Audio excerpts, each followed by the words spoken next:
Hi everyone! Kamusta po ang lahat? Mag-start na ako magluto ng sinangag na rice, kanin. Ay, may leftover nung na isang araw, kaya para hindi masayang, inano ko.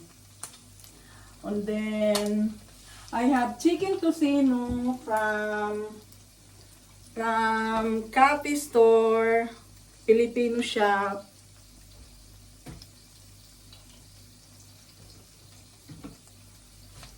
Ito na siya guys.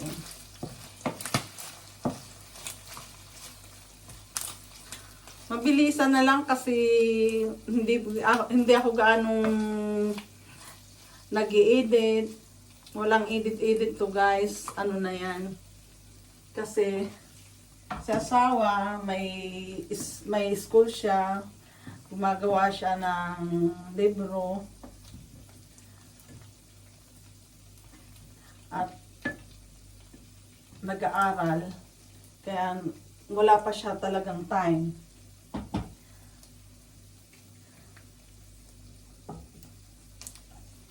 Ang mga kasangka ay garlic lang, garlic is life.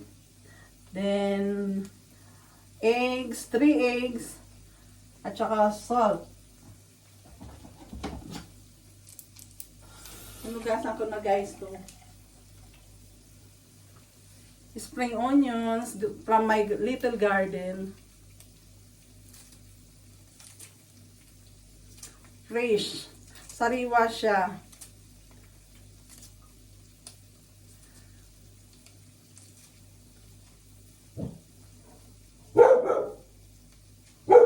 Sorry, Samili is barking again.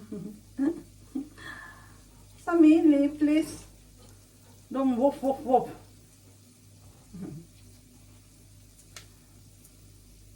Protected, ano lang siya guard, protector.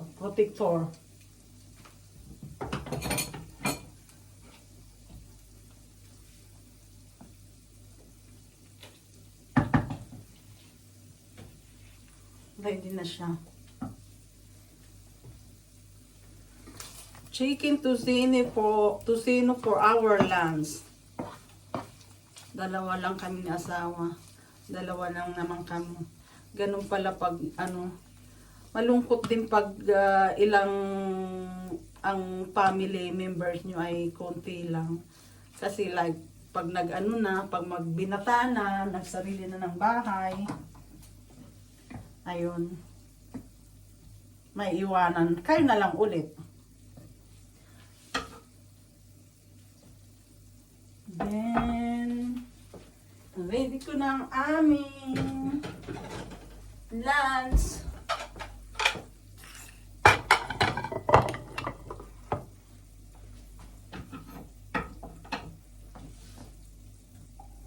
Diba guys, my own version of fried rice.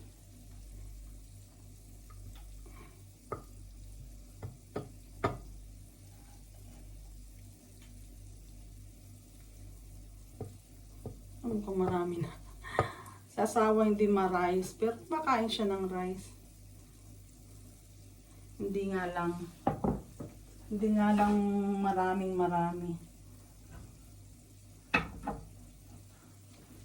Fresh tomatoes from my father-in-law's garden, little garden. Ang dami guys. Sayang kasi pag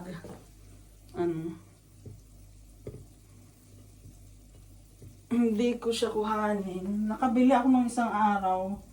Tomato hindi ko napansin. Pero okay, ano pa siya?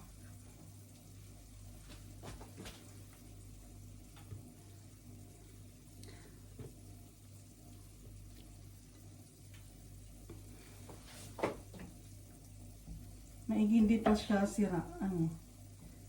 Okay pa siya. Parang pang fresh pa.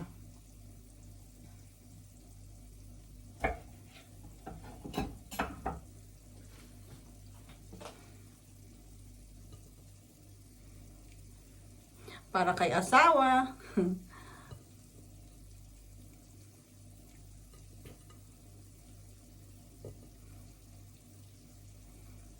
Kasi siya ang number one supporter ng aking vlog. Siya ang number one na hindi umaalis. Hindi daw niya ako iiwan haba ng hair, no?